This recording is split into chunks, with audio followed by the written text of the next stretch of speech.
In the quiet suburban neighborhood of Maplewood, where white picket fences and manicured lawns painted a picture of tranquility, lived two couples whose lives were about to intertwine in the most twisted way. The Wilsons and the Johnsons were the epitome of suburban bliss, or so it seemed. John and Lisa Wilson had been married for 10 years, their bond forged in college and strengthened by shared dreams. They had built a life filled with comfort and routine. John with his thriving career in finance, and Lisa running the successful local bakery.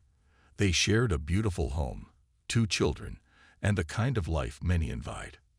Next door, Mark and Karen Johnson had a similar story. Married for 7 years, they were equally devoted to each other and their 2 young children. Mark worked as a marketing executive, while Karen was a school teacher known for her dedication and warmth. The Johnsons' house was always filled with laughter, their weekends busy with family activities and social events. The 2 couples had been friends for nearly 5 years. Their kids played together, and weekend barbecues were a common event. They shared vacations, celebrated holidays, and were an integral part of each other's lives. It was during one of these gatherings that the idea that would eventually lead to murder was first conceived. It started innocently enough, over glasses of wine and laughter, when Lisa mentioned an article she had read about wife swapping. The concept was met with a mix of reactions: giggles from the women, raised eyebrows from the men, and a lot of jokes that masked their underlying curiosity. The topic was tossed around as a joke, something to laugh about and dismiss. Yet, as the night wore on and the wine flowed, the conversation took on a more serious tone. The idea was planted, a tiny seed of intrigue that began to grow in the recesses of their minds. As the weeks passed, the idea grew more intriguing, especially for John, who found the concept exciting in a way he couldn't shake. He began to fantasize about Karen, imagining what it would be like to be with her. The thought consumed him, a dark fascination that turned into an obsession. John couldn't stop thinking about that night, replaying the conversation over and over in his mind. He found himself watching Karen more closely during their gatherings, noticing details he hadn't before: the way she laughed, the way she moved, the way she seemed to light up a room. His fantasies grew more vivid, more detailed. He imagined being with her, holding her, touching her. These thoughts began to invade his everyday life, distracting him at work, causing sleepless nights. He became withdrawn, often lost in his daydreams, neglecting his responsibilities and his relationship with Lisa. John's fantasies began to affect his behavior in subtle ways.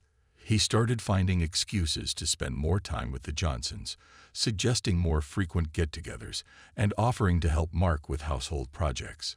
He was constantly finding reasons to be near Karen, to engage her in conversation, to be in her presence. His interactions with her were charged with an undercurrent of desire that he struggled to hide. He found himself lingering on her every word, studying her reactions, looking for any sign that she might feel the same way. John was not alone in his growing curiosity. Mark, too, found the idea enticing. He had always admired Lisa, finding her attractive in a way his own wife, Karen, was not. Lisa had a perfect fit body which started to drive Mark crazy. It is surprising that before this idea, the 2 friends did not allow or did not want to admit to paying attention to such details. Conversations between the 2 men became more frequent and more explicit. 2 men started talking about their fantasies openly, sharing details that should have remained private. The women, meanwhile, were initially reluctant, but as the men pushed the idea, they began to consider it, swayed by their husbands' enthusiasm and the promise of a new thrill. The night they decided to go through with it was supposed to be just another gathering. The kids were sent to grandparents for the weekend, and the Wilsons and Johnsons met at the Wilsons' house. There was an unspoken tension in the air, a mix of excitement and apprehension. Wine flowed more freely than usual, easing the awkwardness that everyone felt. As the night wore on, the conversation turned to the topic they had been avoiding all evening. With a mixture of nervous laughter and bold declarations, they agreed to swap partners for the night. John went upstairs with Karen, while Mark and Lisa stayed in the living room. Once inside the room, they sat on the edge of the bed, the silence between them charged with unspoken desires. Mark reached out and took Lisa's hand, his touch gentle but firm. She looked into his eyes, searching for reassurance, and found it in the warmth of his gaze. Slowly, the initial awkwardness began to fade, replaced by a growing sense of excitement. Mark leaned in and kissed Lisa, softly at first, testing the waters. She responded eagerly, her lips parting to deepen the kiss. As their bodies pressed together, the kiss grew more passionate, more urgent. They both felt a spark, a connection that was unexpected but undeniable. Mark's hands roamed over Lisa's body, exploring the curves and contours that were both familiar and new. Lisa responded in kind, her fingers tracing the lines of Mark's muscles, appreciating the strength and solidity of his frame. Clothes began to come off, piece by piece, each removal accompanied by soft gasps and murmurs of appreciation. Mark marveled at Lisa's beauty, her body toned and supple from years of running her bakery and handling the physical demands of her work. Lisa, in turn, admired Mark's physique, sculpted from his regular gym visits and active lifestyle. They both felt a thrill of attraction, a desire that was heightened by the forbidden nature of their encounter. As they explored each other's bodies, the room filled with the sounds of their shared pleasure. Mark was attentive, his touch confident yet gentle, his movements guided by Lisa's responses. Lisa found herself letting go, surrendering to the moment, her inhibitions melting away. The experience was far more intense and pleasurable than she had anticipated, each touch, each kiss, sending waves of pleasure through her body. They moved together in a rhythm that felt natural, their bodies attuned to each other's needs. Mark's hands and mouth brought Lisa to heights of ecstasy she hadn't experienced in years. She felt alive, desired, and deeply connected to him in a way that transcended their friendship. Mark, too, found himself lost in the moment, his every sense heightened, every touch of Lisa's skin sending shivers down his spine. The pleasure built to a crescendo, their bodies entwined in a dance of passion and release.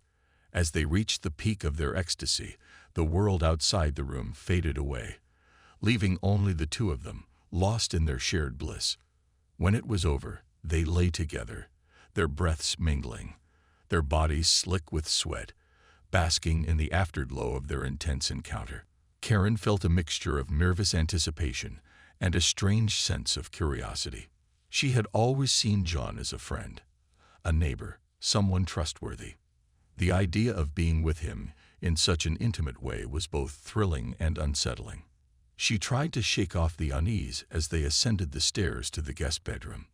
Once inside the room, John closed the door behind them, and Karen's heart raced. They sat on the edge of the bed, an awkward silence stretching between them. John reached out and took her hand, his touch surprisingly gentle.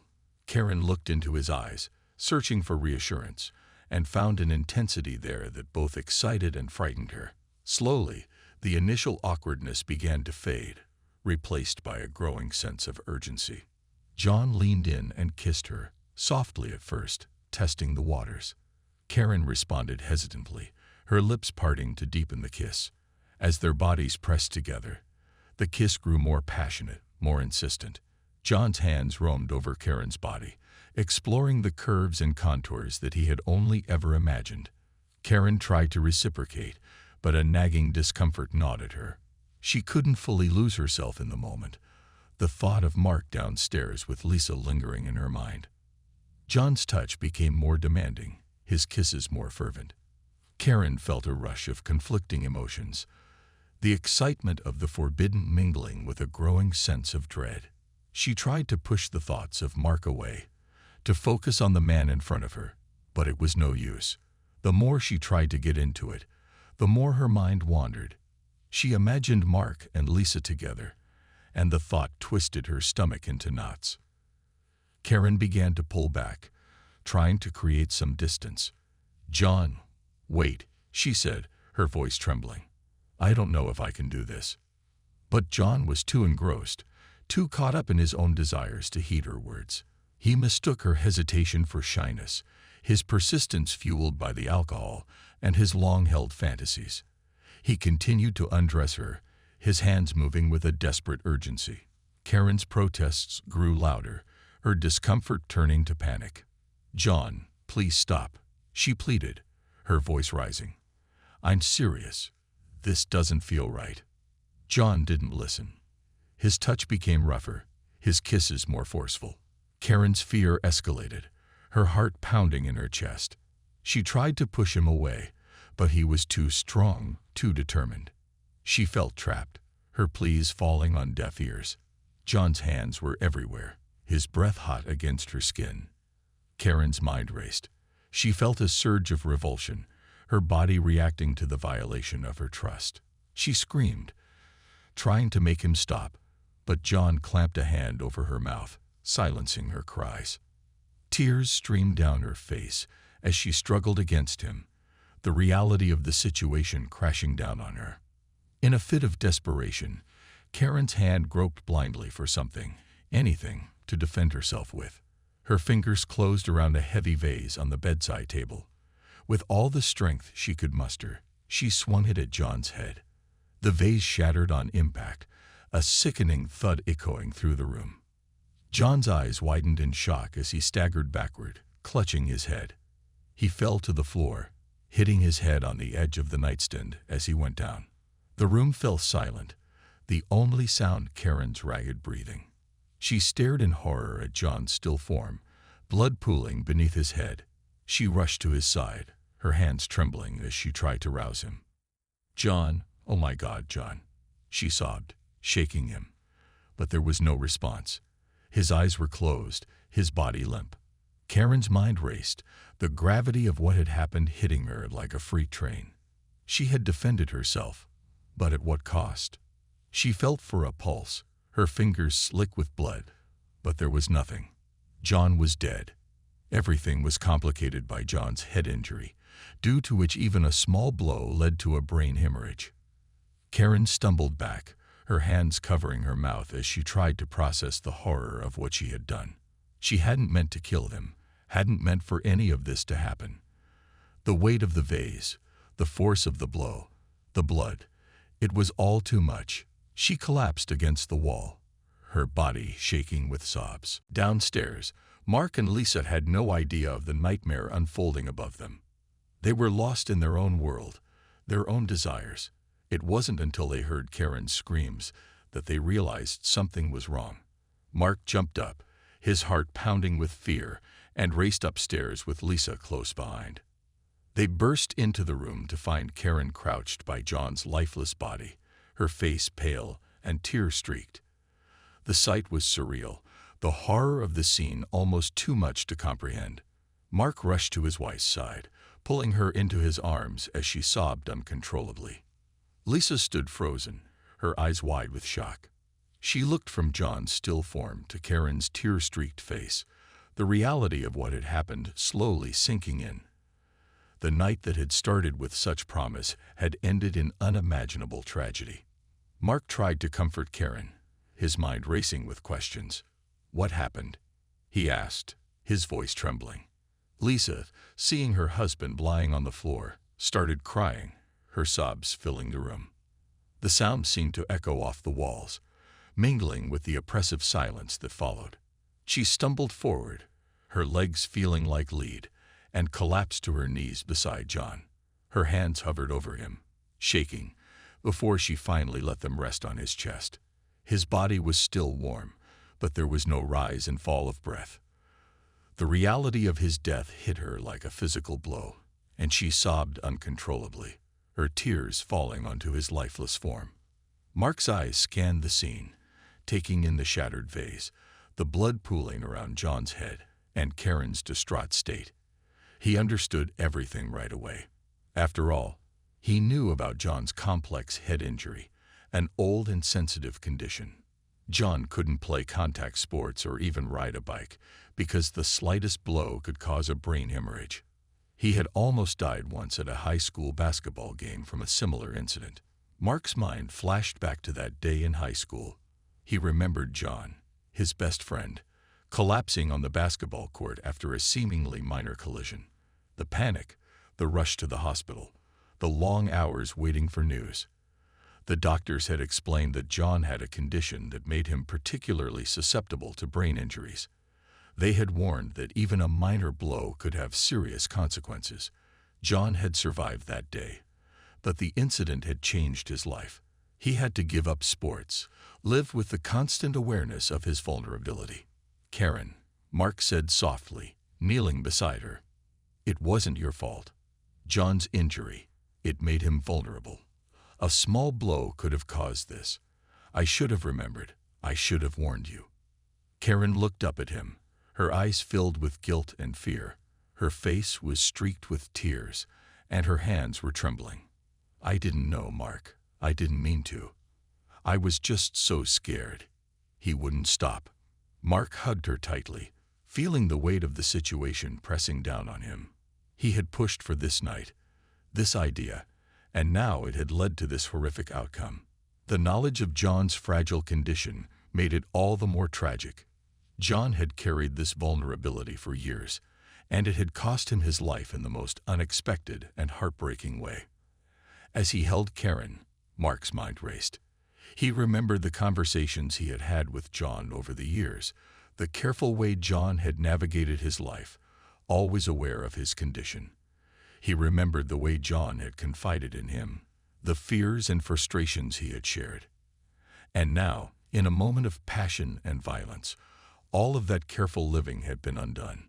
Lisa's cries grew louder, and Mark reached out to her, pulling her into the embrace. The three of them sat there, huddled together in a mix of grief, guilt, and shock, the reality of the night's events sinking in deeper with each passing moment. The fantasy that had seemed so exciting, so thrilling, had turned into a nightmare, leaving them to grapple with the consequences. As they sat there, Mark tried to make sense of it all. He had been the one to suggest the wife swap, to push for something new and exciting. He had thought it would bring them closer, add some spice to their lives. But instead, it had brought out the worst in all of them. John's obsession, Karen's fear, Lisa's pain, and now, John's death. He looked at Karen, her face buried in his shoulder, and felt a deep sense of responsibility. He had failed her, failed John, failed Lisa. He had let his own desires blind him to the risks, the potential for harm. And now there was no undoing what had been done. Minutes dragged on, each one feeling like an eternity. Finally, Mark pulled himself together enough to take action. He gently disentangled himself from Karen and Lisa and stood up. "We need to call the police," he said, his voice shaking. "We need to tell them what happened." Lisa nodded, her face pale and tear-streaked. She reached for her phone with trembling hands and dialed 911. As she spoke to the dispatcher, her voice barely above a whisper, Mark turned back to Karen. She was still on the floor, hugging herself, her eyes distant and unfocused. "Karen," he said softly, kneeling beside her again. "We need to be strong. We need to tell the truth. It was an accident. You were defending yourself." She looked at him, her eyes filled with a mix of fear and despair. "I didn't want this, Mark. I didn't want any of this." "I know," he said, his voice breaking. "I know." The police arrived quickly, their flashing lights and sirens breaking the stillness of the night. Officers took statements, piecing together the tragic story. Karen was taken to the hospital, her physical injuries documented, her emotional trauma evident. John's body was removed, the once vibrant man reduced to a lifeless form. As the officers worked, Mark felt a sense of numbness settle over him. He answered their questions mechanically, his mind replaying the night's events over and over. The shattered vase, the blood, Karen's screams. The knowledge that he had played a part in all of it weighed heavily on him. Lisa, too, was in shock. She sat on the edge of the bed, staring at the spot where John's body had lain. She couldn't believe that he was gone, that the man she had loved and shared her life with was dead. The tears flowed freely, her sobs racking her body. In the days that followed, the story spread through Maplewood, a dark cloud hanging over the community. The Wilsons and Johnsons became the subject of gossip and speculation, their lives laid bare for all to see.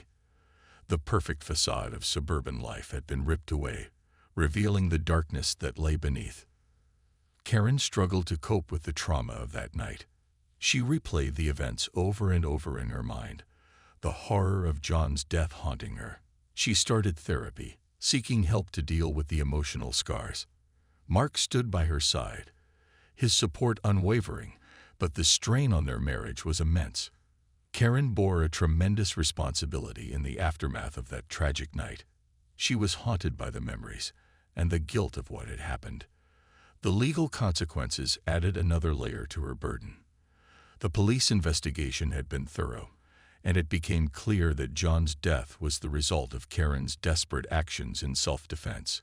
However, the law required a formal process, and Karen found herself facing charges for exceeding the limits of self-defense. The trial was a painful ordeal for everyone involved. Karen stood in court, her heart heavy with sorrow and regret. The prosecution acknowledged that Karen had been in a frightening situation, but they argued that her response had been excessive. The defense highlighted John's aggressive behavior and Karen's fear for her life. The case hinged on whether her actions were justifiable given the circumstances. The courtroom was filled with tense silence as the judge delivered the verdict. Karen was found guilty of exceeding self-defense measures, but given the extenuating circumstances and her previously clean record, she was sentenced to probation with a suspended sentence. This meant that she wouldn't serve time in prison unless she violated the terms of her probation. Karen's relief was tempered by the weight of the responsibility she still felt. She had to live with the knowledge of what had happened and the consequences of her actions. The legal process might have concluded, but her emotional and psychological journey was far from over. Lisa's reaction to the sentence was complex and evolved over time. Initially, she was furious. The anger that had subsided during the months following John's death flared up again when she heard the verdict. She couldn't understand how the woman who had killed her husband, even in self-defense, could avoid prison. Her grief mingled with this renewed anger, creating a tempest of emotions that she struggled to control. For days after the verdict, Lisa couldn't bear to look at Karen. Every encounter was charged with tension, and every word they exchanged was tinged with bitterness. Lisa's anger was palpable, and it felt to Karen as though an insurmountable wall had been erected between them. But as the weeks passed, Lisa's emotions began to settle. The intense rage gradually gave way to a more reflective state. She started seeing a therapist again, hoping to find a way to process her feelings. During these sessions, Lisa began to unpack the layers of her anger and grief. She revisited the events of that night, trying to understand them from different perspectives. Lisa started to see Karen not as a villain, but as another victim of that night's tragic circumstances. She remembered the fear and desperation in Karen's eyes, the terror she must have felt when John became aggressive. Lisa began to realize that Karen had been trapped in an unimaginable situation, one where the lines between right and wrong had become tragically blurred. One day, Lisa reached out to Karen, asking to meet. They sat across from each other, the weight of unspoken words heavy between them. Lisa took a deep breath and finally broke the silence. "Karen, I've been thinking a lot about what happened," she began, her voice steady but tinged with sadness. "I was so angry when I heard the verdict. I couldn't understand how you could avoid prison after what happened to John. But I've come to realize that my anger was blinding me." Karen looked up, her eyes filled with a mix of hope and apprehension. "Lisa, I never wanted any of this. I wish more than anything that I could change what happened. I'm so sorry." "I know," Lisa replied, her voice softening. "I know you didn't mean for this to happen. It was a horrible coincidence of circumstances. John's condition, his aggression that night. You were defending yourself. It took me a while to see it, but I understand now." The tension between them began to ease as they talked. Lisa's calm acceptance of the situation allowed Karen to start forgiving herself. They spoke about their grief, their regrets, and their hopes for the future. It was a difficult conversation, filled with tears and moments of silence, but it was also healing. Lisa's initial fury had given way to empathy and understanding. She recognized that holding on to anger would only prolong her suffering and prevent her from healing. By accepting the tragic reality and acknowledging Karen's pain, Lisa began to find a sense of peace. The road to recovery was long for both women, but they took the first steps together, united by their shared loss and the need to move forward. In time, they found a way to coexist, their lives forever altered but not destroyed by that fateful night. They supported each other in their respective journeys toward healing, understanding that forgiveness and acceptance were essential for their own well-being. The tragedy had left its mark, but it also brought a deeper understanding of the complexities of human emotions and the power of compassion.